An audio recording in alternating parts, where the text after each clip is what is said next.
안녕하세요. 책 읽기 좋은 날입니다. 오늘 소개할 책은 기울지도 치우치지도 않는 인생을 만나다. 50 중용이 필요한 시간입니다. 지은이는 신정근, 발행은 21세기 북스입니다. 저자 신정근 교수는 전작 40 논어를 읽어야 할 시간으로 동양고전 열풍을 일으키기도 했는데요. 이 책은 이미 제가 채널에 소개했었죠. 관심 있는 분들은 꼭 한번 영상을 시청해 주시고요. 오늘은 내 인생의 사서 시리즈로 논어를 잇는 시리즈의 중용편을 소개하겠습니다. 부모와 자식, 가정과 회사, 사장과 부하 직원 사이에 낀 나이 50. 빠르게 변화하는 세상 속에서 앞만 보고 달리다 보니 어느새 인생의 후반전을 눈앞에 두고 있는 이들에게 필요한 것은 나와 타인, 나와 세상 속에서 나만의 무게중심을 찾는 것입니다. 중국 철학의 사서 중 한 권인 중용은 춘추전국 시대의 혼란스러운 상황에서도 삶의 중심을 잡아야 한다고 강조합니다. 중용이란 어느 한 극단에 치우치지 않는 현명함, 무엇을 할 때 끝까지 고민하고 모든 방안을 검토하는 치열함, 모든 가능성을 고려하는 완벽함의 다른 말이라고 말합니다. 사람이 기우뚱하다가도 중심을 잡게 해줄 삶의 무게추가 바로 중용이라는 것입니다. 저자는 심오한 인생의 지혜가 담긴 중용을 쉽게 풀이하고 그 속에서 삶의 유용한 가치들을 끌어내고 있습니다. 이 책은 오늘날 우리 삶에 적용되는 문장을 선별하고 원문의 의미를 바르게 풀이하여 고전을 올바르게 이해하는 데서 나아가 그 지혜를 삶에 활용할 수 있도록 하고 50을 앞둔 혹은 50을 가로지르고 있는 독자들에게 앞으로의 삶을 더욱 풍요롭게 기획해 나갈 수 있도록 도와주고 있습니다. 자, 그럼 지금부터 잠시 책 속으로 들어가 보겠습니다. 오늘도 책 읽기 좋은 날과 함께 즐거운 시간 되세요. 구독, 좋아요, 알림 설정은 사랑입니다. 잊지 마세요.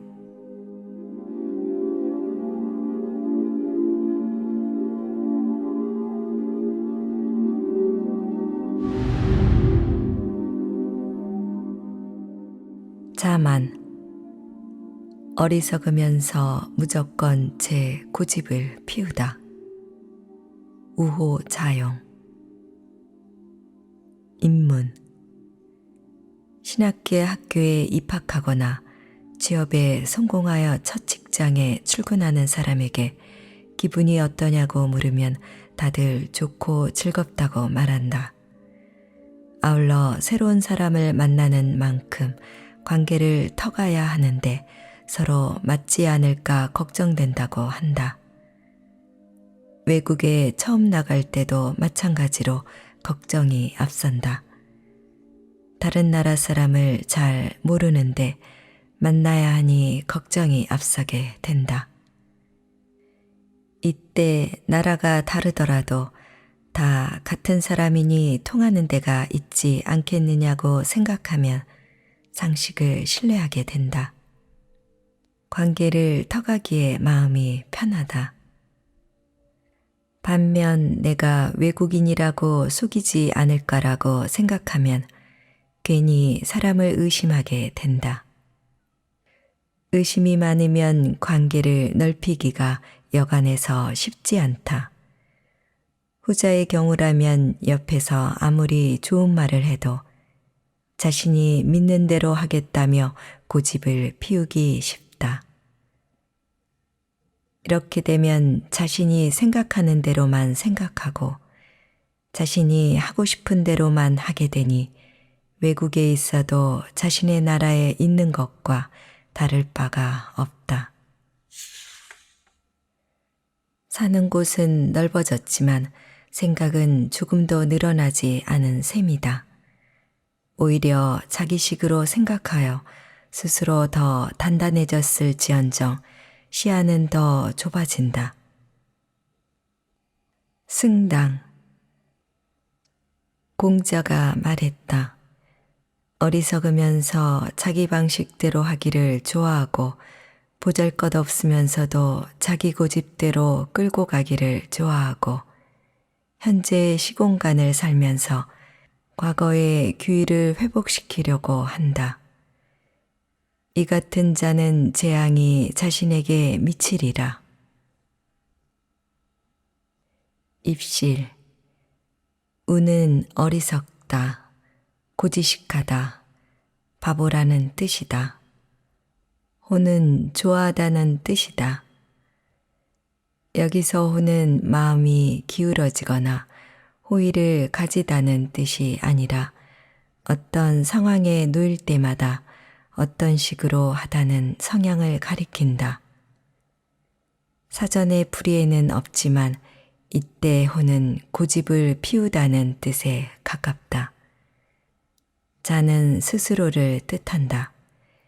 여기에 자는 뒤에 용자, 전자와 결합하여 다른 사람과 의견을 나누지 않고 자기식대로만 하려고 하는 성향을 가리킨다.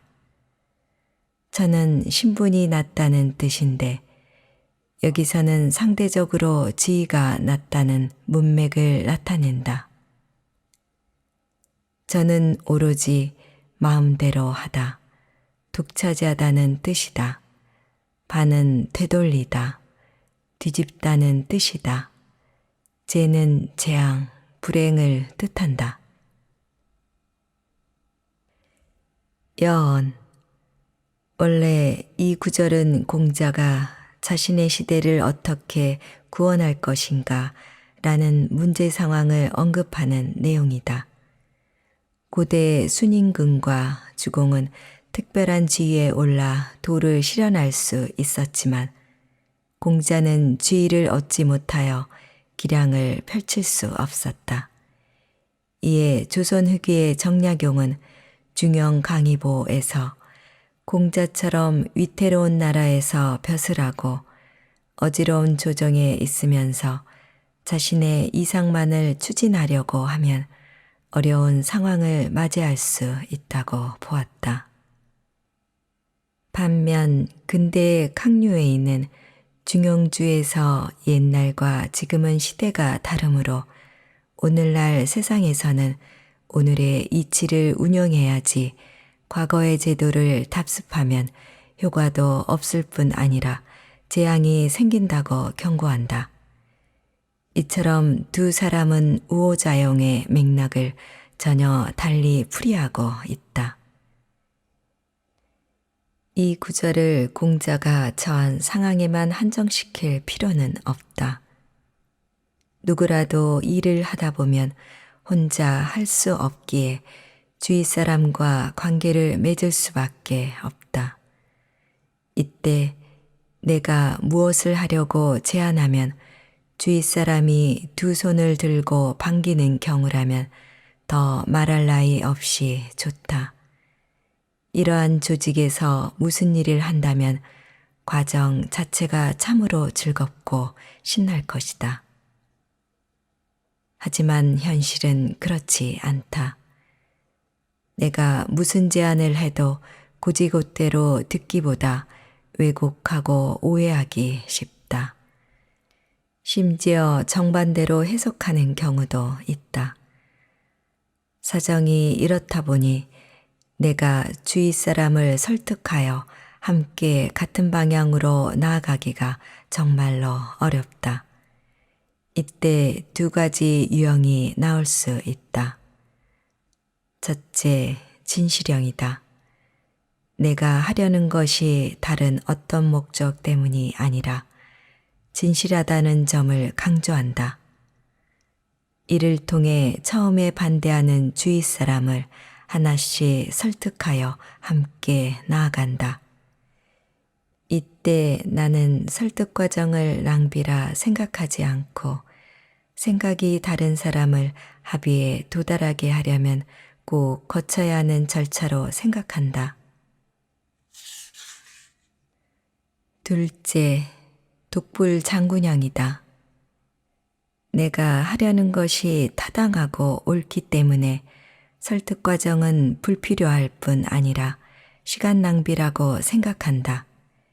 이에 따라올 사람은 따라오고 그렇지 않으면 떠나라는 식으로 행동한다.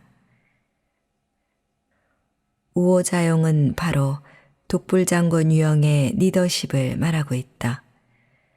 아무리 잘났다고 하더라도 혼자서 주위의 모든 사람을 능가할 수는 없다. 자신만이 타당하고 옳다고 생각하면 결국 자신 이외에 다른 것을 보지 못한다. 이게 바로 어리석은 사람이다. 어리석은 사람은 과거 자신이 거둔 성공에 도취되어 그 사이에 흐른 시간이라는 변수를 적극적으로 고려하지 않는다. 그렇게 자신이 과거에 성과를 거둔 방식만을 밀어붙이면 결과가 뻔하다. 대형 프로젝트를 그런 식으로 진행하면 개인의 실패에 한정되지 않고 단체의 명운을 뒤흔들게 된다. 이것이 바로 재앙을 가져오는 것이다. 중용에서 자용과 자전을 반드시 부정적으로 본다고 해석할 필요는 없다. 리더라면 어떤 상황에서 주위의 도움과 오랜 검토를 거치고서 자용과 자전이라는 외로운 결단을 해야 하기 때문이다. 그것이 리더의 역할이기 때문이다. 중용은 자용과 자전을 하지 말라는 것이 아니다. 자용 앞에 우, 자전 앞에 천이라는 제한이 달려있는 조건에 유의해야 한다. 자신의 생각에 갇혀 있으면서 자용하고 전체를 보지 못하고 작은 임무를 수행하면서 자전하려고 하면 문제가 생긴다는 것이다. 주위와 소통하며 우를 벗어나고 전체를 조망하여 전을 벗어나고서 자용과 자전하지 않는다면 우유부단하고 무능력할 뿐이다.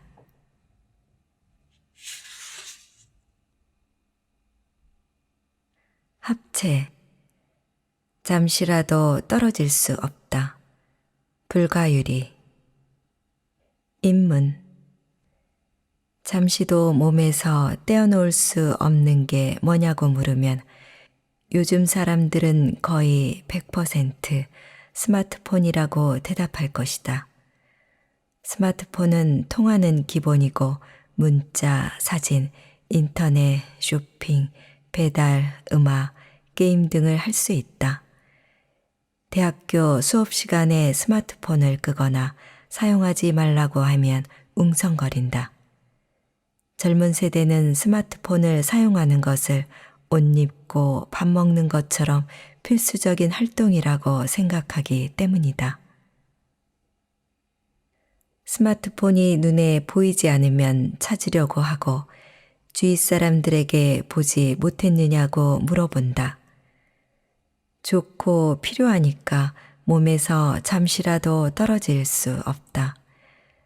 스마트폰을 제외하고 잠시라도 떨어질 수 없는 것이 무엇이냐고 물으면 여러 가지 대답이 나올 수 있다.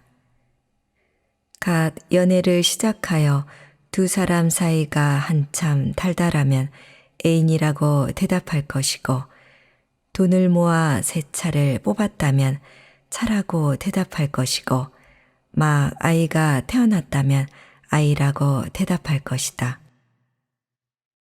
좋은 것은 가까이 두고자 하고 그만큼 소중하게 여긴다. 소중한 것이 나에게서 멀어지면 세상이 무너지는 것처럼 암담해질 것이다. 잃어버린 것을 되찾기 위해 모든 노력을 다할 수 있다. 리엄 니슨의 테이큰 시리즈는 가족의 실종을 모티브로 삼아 온갖 어려움을 겪는 주인공을 그린다.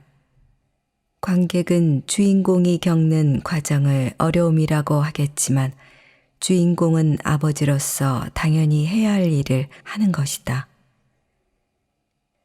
중용에서 잠시라도 떨어질 수 없는 것이 무엇인가 라고 물으면 도라고 대답이 들려올 듯하다. 이 대답의 맥락을 살펴보도록 하자. 승당. 도란 잠시라도 떨어질 수 없다. 떨어질 수 있다면 도리가 아니다. 이렇기 때문에 자기 주도적인 군자는 보이지 않는 것을 조심하고 삼가며 들리지 않는 것을 무서워하고 두려워한다. 입실. 야는 뜻이 없고 평서문에서 어조사로 쓰인다. 여기서 야는 도를 강조하는 문법적 기능을 한다. 불가수유리야의 야는 평서문에 쓰이는 어조사다. 수는 모름지기 마땅히 기다리다는 뜻이다. 여기서 수는 잠시라는 뜻으로 다음에 유자와 함께 짧은 시간을 가리킨다. 유는 잠깐을 뜻한다. 수유는 소수로 따지면 10의 마이너스 15승에 해당할 정도로 짧은 시간을 가리킨다. 리는 떼놓다 떨어지다는 뜻이다. 시고는 이 때문에로 새기는 접속사로 쓰이며 원인과 결과를 나타낸다. 계시는 둘 다 삼가다 조심하다는 뜻이다. 도는 보다 분별하다는 뜻이다. 공구는 둘 다 두려워하다 무섭다는 뜻이다. 여언. 도는 사전적으로 길을 가리킨다. 이 길은 우리가 한 곳에서 다른 곳으로 가려면 반드시 거쳐야 한다. 물론 날아가면 길을 거치지 않는다고 생각할 수 있지만 그렇지 않다. 비행기도 항로를 가듯이 날아가는 데에도 길이 있다. 이처럼 길은 일상생활에서도 중요한 역할을 한다. 여기에 나오는 도는 사람이 일상으로 걸어다니는 길에만 한정되지 않는다. 이 도는 사람이 걸어가야 할 길, 민족이 나아갈 길 등의 용례처럼 추상적인 의미를 전달한다. 즉, 사람이 꼭 지켜야 할 가치, 사람이 실현해야 할 이상 등을 가리킨다. 어떤 사람이 집을 사기 위해 회사를 퇴근하고서 대리기사를 한다고 하자. 우리가 겉으로 보는 것은 그 사람이 부지런히 움직이는 활동이다. 하지만 그 사람의 활동은 한 푼이라도 더 벌어서 자신의 집을 조금이라도 빨리 사려는 목표와 연결되어 있다. 그 사람은 지하철로 출근하여 역에서 회사까지 걸어가고 퇴근해서 지하철역 근처에 있다 호출이 오면 손님이 있는 곳으로 걸어간다. 그 사람은 대학로 등의 길을 걸어가지만 그의 한 걸음 한 걸음은 집을 사기 위해 일정한 금액의 돈을 모아야 하는 목표와 관련이 있다. 투잡을 하니 피곤하고 힘들더라도 집 장만이라는 목표를 위해 참고 견딘다고 할 수 있다. 이때 현재 소유하지 않았지만 미래에 사고자 하는 집은 그 사람의 생각에서 한순간도 떠난 적이 없다. 떠났다면 그 사람의 목표가 바뀌었다고 할 수 있다.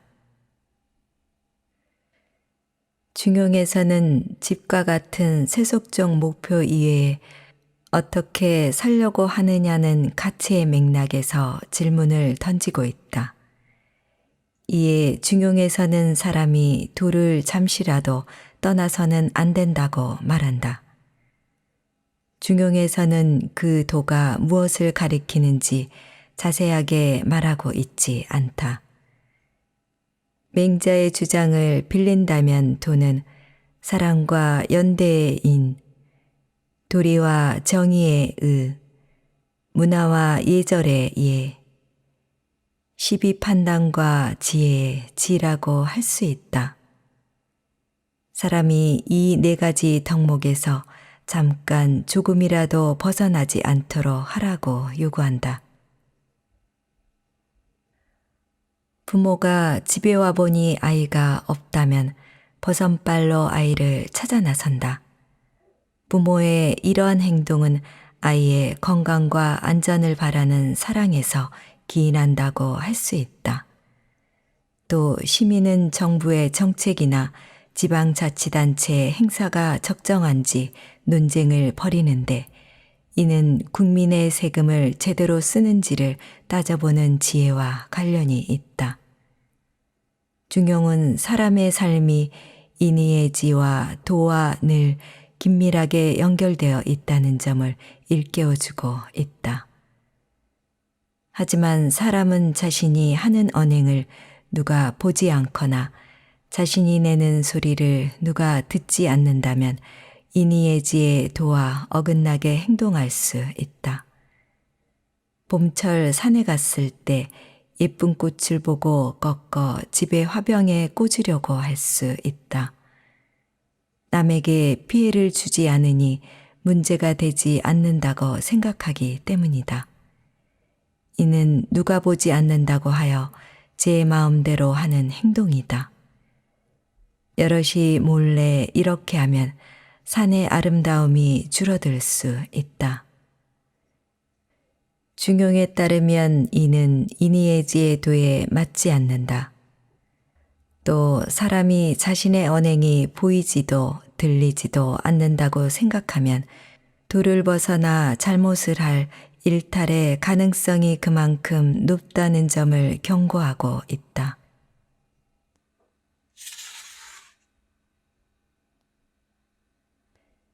지소. 한 달도 충실하게 중용을 지킬 수 없다. 불능월수. 인문. 우리는 좋아하는 것을 하면 그것을 할 수 있다는 생각만으로 웃음이 나오고 생활의 괴로움을 잊을 수 있다. 평소 골프를 거리다가 우연한 기회에 골프를 배운 사람에게 들은 이야기가 있다. 주말에 골프를 칠 약속을 하면 주중에도 기쁘고 목요일, 금요일이 되면 가슴이 뛴다고 한다. 이런 태도는 골프에만 한정되지 않을 것이다. 젊은 시절에도 악기 연주를 하고 싶었지만 집안 사정 때문에 못하다가 나이 40, 50에 비로소 악기를 사고 동호회 회원들과 연주하는 날이 오면 얼마나 기쁘겠는가. 나는 고향 시골에서 국민학교를 다닐 때 수업을 마치고 나면 매일 친구들과 운동장에서 공을 차곤 했다. 어머니가 밥을 먹으라고 부르기 전까지 공을 찼다. 공만 보면 친구들과 축구를 하고 싶었다. 비가 와서 공을 차지 못하면 하늘을 원망할 정도였다. 그런데 공자는 자신이 그렇게 하고자 하는 중용을 한 달을 지키지도 못했다고 한다. 도대체 무슨 말일까? 우리는 앞에 민선능구에서 일반 서민이 중용의 가치와 덕목에서 멀어져 가는 상황을 이야기했다. 여기서 공자는 자신에 대한 일반 사람들의 평가를 들었던 모양이다. 당시 사람들은 공자가 지혜로워서 어떤 상황에 놓이더라도 위험에 빠지지 않고 중용대로 잘 살아가리라 생각했고 또 그렇게 말했다. 이제 공자를 두고 본인과 동시대 사람의 주장이 어떻게 엇갈리는지 살펴보도록 하자. 승당. 공자가 말했다. 사람들이 모두 나더러 지혜롭다고 말하지만 만일 누가 나를 음모와 함정 속에 빠뜨리려고 한다면 나는 어떻게 피해야 하는 줄 모른다. 사람들이 모두 나더러 지혜롭다고 하지만 나는 실제로 중용의 삶을 선택하더라도 한 달 동안 충실하게 지키지 못한다. 입실. 여는 1인칭 대명사로 나를 뜻한다. 구는 몰다, 달리다는 뜻이다. 납은 바치다, 가지다, 거두다, 빠지다는 뜻이다. 쟤는 지와 어의 결합어로 뒤에 장소를 수반한다. 고는 그물을 뜻한다. 확은 잡다는 뜻이면 획으로 읽고 덫을 뜻하면 확으로 읽는다. 함정은 짐승을 잡기 위해 파놓은 구덩이로 보통 한자로 함정으로 표기한다. 비는 피하다, 벗어나다는 뜻이다. 기는 만나다, 기약하다, 기한이라는 뜻이다. 수는 지키다, 직무라는 뜻이다. 여언. 동시대 사람들은 공자더러 지혜롭다고 말했다. 이때 당시 사람들이 지혜로움으로 할 수 있다고 생각하는 것과 공자 자신이 할 수 있다고 생각하는 것이 다르다. 첫째 지혜로움은 그 뒤에 나오는 음모와 함정에 빠뜨린다는 말과 관련이 있다. 이 점을 고려하면 여기서 지혜로움은 술수와 속임수를 간파하는 측면을 가리킨다. 예컨대 은행 직원이 우리에게 수익률이 높으면서도 손실 가능성이 적은 상품을 소개하면 어떻게 될까? 은행의 공신력과 거래 직원의 신뢰의 바탕을 두므로 금융상품의 실제 위험성을 제대로 살피지 않을 수 있다. 최악의 경우에는 투자금 전액을 잃을 수도 있다. 이런 경우에 우리가 지혜가 있다면 상품의 거짓 광고에 속지 않을 수 있다. 이것이 바로 먼저 말하는 지혜로움의 특성이라고 할 수 있다. 논어에 나오는 사례도 있다. 누군가 공자더러 우물에 사람이 빠졌다고 하면 어떻게 될까? 공자는 우물까지 따라갈 수는 있지만 무조건 우물에 뛰어들어 사람을 구한다고 덤비지 않겠다고 말했다. 공자가 우물에 사람이 빠졌다는 말 자체가 거짓이라는 것을 파악하면 최고로 지혜롭다고 할 수 있겠지만 그러지 못하면 우물에 빠지지 않는 것만으로도 지혜롭다고 할 수 있다. 둘째 지혜로움은 다음에 나오는 중용대로 살아가는 삶과 관련된다. 이를 중용대로 살아가는 삶의 두 가지 특징과 관련지어 논의하고자 한다. 하나는 중용대로 살아가는 삶과 횡단보도를 건너는 일의 차이다. 언제 횡단보도를 건널까? 초록불이 켜지면 건널 수 있다. 이러한 일은 어떤 규정이 있다는 것을 알고만 있으면 기억을 살려 그대로 적용하면 충분하다. 반면 중용대로 사는 것은 횡단보도를 건너는 것보다 훨씬 복잡하고 어렵다. 어떤 사태에서 중용대로 사는 것이 무엇인지 판단하는 일은 횡단보도를 건너는 일처럼 간단하고 쉽지 않다. 고려해야 할 요소가 많을 뿐 아니라 연관된 사람과 사태가 복잡하기 때문이다. 따라서 한 달 중에 중용대로 잘 살 수 있지만 중용대로 살 수 없을 수도 있다. 이러한 복잡성은 지혜롭다고 해서 자연히 해결되지 않는다. 지혜롭다고 하더라도 복잡한 사태의 여러 국면을 제대로 간파하지 못할 수도 있다. 다른 하나는 중용대로 사는 것과 법정에서 진실을 증언하는 것의 차이다. 법정에서는 법과 양심에 따라 진실대로 증언하면 충분하다. 이때는 진실대로 진술하느냐 마느냐의 문제 이외에 다른 것은 없다. 물론 증언이 한국의 조직폭력배, 홍콩의 삼합회, 일본의 야쿠자와 연관되어 있다면 증언에 따른 위험을 두려워할 수 있다. 그러나 이런 일이 인생에서 빈번하게 일어나는 일은 아니다. 반면 중용대로 살기는 인생에서 한두 번으로 결코 끝나지 않는다. 중용대로 살기는 하루에도 몇 번이나 문제가 될 수 있을 정도로 끊임없이 재현되는 특징이 있다.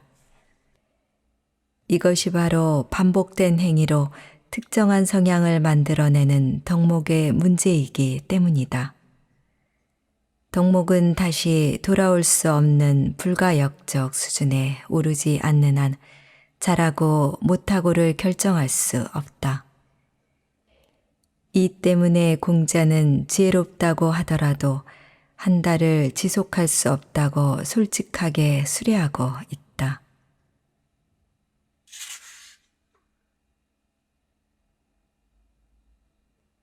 빅은 먼 곳을 가려면 반드시 가까운 곳부터. 행원자의 인문 중앙선에 느린 기차를 타고 영주를 다녀온 적이 있다. 일행 중에 한 분이 이런 질문을 했다. 대전에서 서울까지 KTX로 가면 1시간 걸리고 무궁화로 가면 2시간 걸린다. 어느 쪽이 요금이 더 비싸야 하는가? 지금은 당연히 빨리 가는 KTX 쪽이 비싸다. 그분은 기차를 더 오래 타는 쪽이 비싸야 하지 않느냐고 말한다. 이 이야기는 우리 사회가 처한 상황을 잘 꼬집는다. 원래는 오래 이용하는 그만큼 비용을 더 내야 하지만 빠른 것이 생명인 시대에는 조금이라도 빨리 가면 비용을 더 내야 하는 것이다.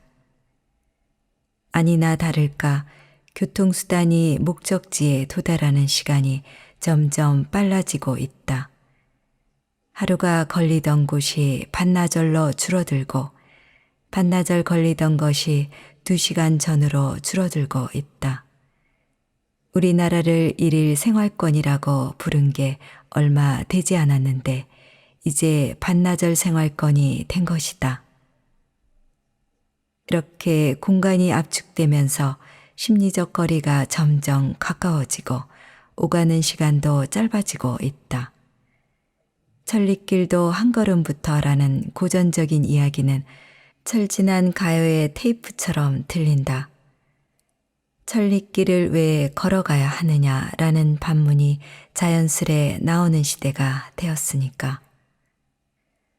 과학기술이 나날이 발달하는 시대에 한 걸음을 강조하는 이야기는 어떻게 들릴까?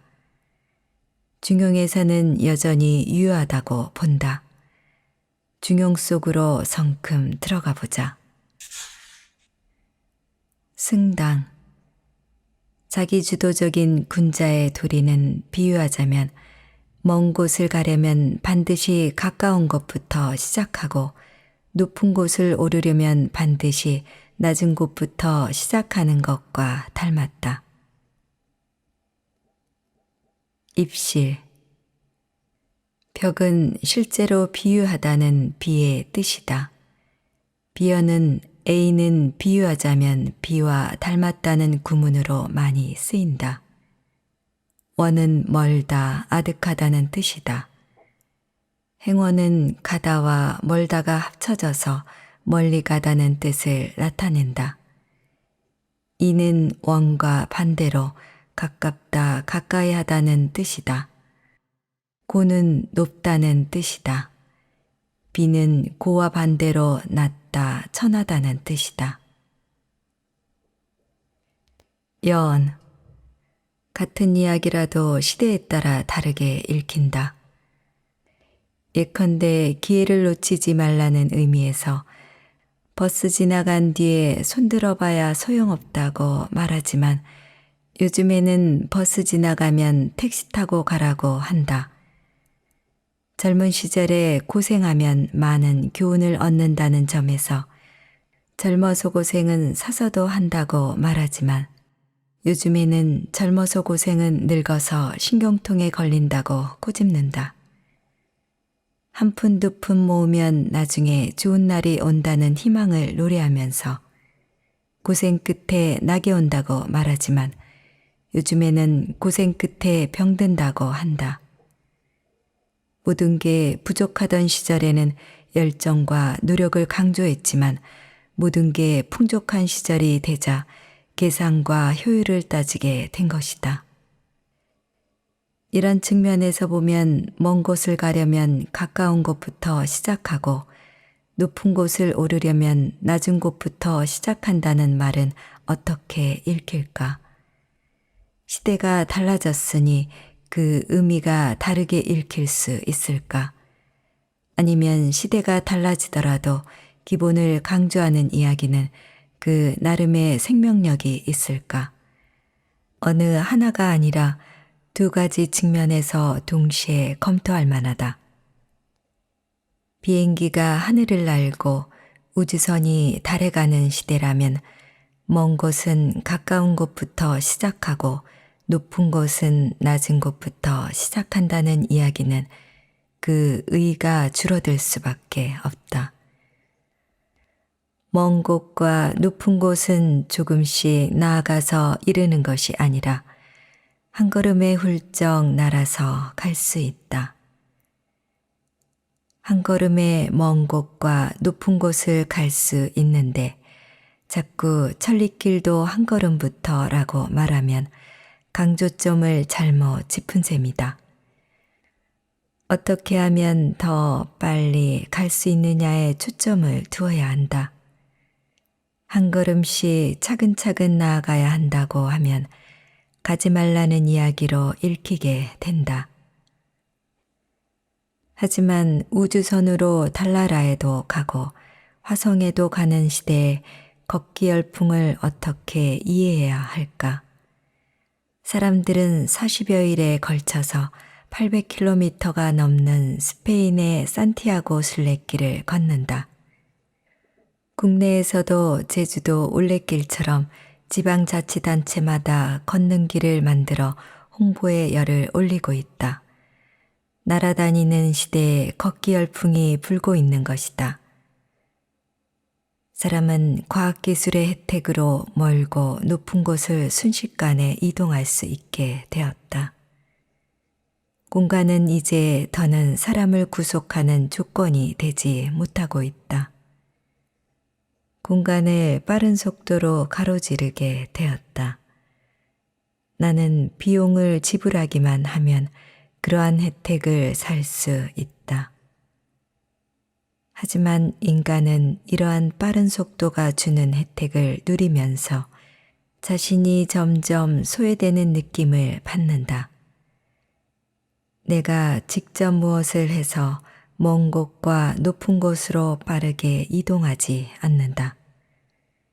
가만히 앉아 있기만 하면 순간 이동이 가능하다. 이처럼 순간이동에서 인간은 수혜자가 되면 될수록 방관자가 되어간다. 공원에 가면 사람이 발로 저어야 가는 오리배가 있고 사용하지 않는 철길을 가면 레일바이크가 있다. 오로지 사람이 발을 놀리는 힘만으로 조금씩 앞으로 나아간다. 힘은 들지만 이동은 전적으로 사람의 몫이다. 땀을 흘리며 오리배를 타고 레일바이크를 타다 보면 괴로움보다 즐거움을 느낀다. 이러한 즐거움은 내가 직접 했다는 점에 바탕을 두고 있다. 우리가 비행기를 타고 후 지나가지 않고 두 발로 직접 걸으려고 하면 먼 곳은 가까운 곳부터 시작하고 높은 곳은 낮은 곳부터 시작한다는 이야기에 귀를 기울이지 않을 수 없다. 걷기에는 중간을 건너뛰는 비약이 없기 때문이다. 지극히 평범한 이야기다. 중용이 태어난 시대에는 날아다니려고 하는 비약이 혜택과 만족을 주지만 소외와 위험을 가져온다는 점에는 주목하지 않았다. 중용에서는 비약이 아니라 평범한 이야기가 왜 생명력이 있는지 사람으로 하여금 되새김질해 보게 한다. 원래 윤리학은 이론만을 밝히는 것이 아니라 옳고 가치 있는 것을 실천으로 옮기는데 그 목적이 있다. 아름다운 가치와 훌륭한 덕목은 현실에서 실현될 때 빛이 난다. 예컨대 용기는 개념적 정의로 머무르지 않고 구체적 상황에서 발휘될 때 더 위대해진다. 왜 그럴까? 개념적 정의로서 용기는 사정과 사람의 의식 속에만 있을 뿐이다. 위험에 처한 이웃을 구하려는 마음, 성과를 동료와 나누려는 자세, 자신의 단점을 고치려는 시도 등은 모두 주저할 수도 있고 이랬다 저랬다 할 수 있는 상황이다. 이러한 상황에서는 용기만이 뒤로 물러나려는 자신을 다시 앞으로 나아가게 하고 포기하려는 자신을 다시 일으켜 세울 수 있다. 이때 용기의 발휘는 나를 더 큰 사람으로 나아가게 하는 원동력이다. 이렇게 중용이 시공간으로 들어서려면 이론과 보편의 차원에서 특수한 상황을 고려하지 않을 수 없다. 그것이 바로 시준이다. 그렇지 않으면 보편적 기준을 현실에다 무조건 적용하게 된다. 개별 사정이 충분히 고려되지 않을 수 있다. 이는 바로 글로벌 차원에서 생각하고 로컬 차원에서 실천하라는 말과 통한다. 사람이 선택을 할 때 사전에 들어보았다면 그쪽으로 기울고 연고가 있으면 그쪽으로 치우칠 수 있다. 그것은 사고가 한쪽에 갇혀 있는 꼴이다. 중용에서는 논어와 마찬가지로 양극단을 두루 살피라고 제안한다. 왼쪽 끝이 0의 눈금이고 오른쪽 끝이 1의 눈금이라면 그 사이에 있는 수많은 점을 이쪽 저쪽 번갈아 가며 살핀다면 열린 마음을 가질 수 있다. 우리는 소중한 물건을 놓지 않으려고 손에 꽉 쥔다. 손을 풀면 소중한 물건이 빠져나갈 수 있다고 생각하기 때문이다. 아기가 주먹을 꼭 쥔 모습을 떠올려 보라.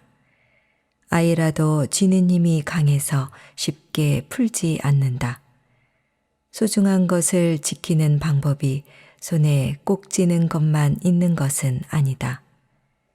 가슴에 품고 꼭 껴안거나 가슴에 새겨 기억할 수 있다. 일단 기억을 하고 있어야 실천하려고 움직일 수 있다. 중용이 아무리 좋은 덕목이라고 해도 무조건 덮어놓고 실천할 수는 없다. 옳고 그름을 따지지 않고 용기만을 내세우면 만용이 될 수도 있다. 씀씀이를 고려하지 않고 돈 쓰는 기분을 내세우면 낭비가 된다.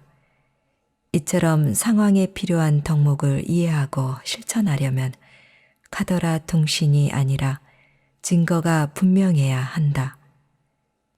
그래야 사람을 돕는 사랑의 덕목도 빛나고 잘못에 시정을 요구하는 분노의 덕목도 감동을 줄 수 있다. 마지막으로 중용의 덕목을 실천하려면 좀 명확하고 분명한 형식이 필요하다. 형식이 기준으로 작용하지 않으면 모든 행위가 중용에 맞는다고 주장할 수 있다. 또 형식이 분명하지 않으면 사람들은 각자 자신이 중용을 실천했다고 큰 소리를 칠 수 있다. 아리스토텔레스의 중용은 비겁과 만용의 중간에 해당하는 덕목인 용기다. 중용을 비롯하여 유학에서는 A하지만 B하지 않는다는 형식을 중용으로 제시한다. 예컨대 어려운 이웃이 있으면 도움을 주더라도 너무 의존하여 자립심을 잃지 않도록 하라고 할 수 있다. 이런 형식을 찾아서 자신에게 적용하면 중용대로 살기가 좀 쉽게 다가올 수 있다.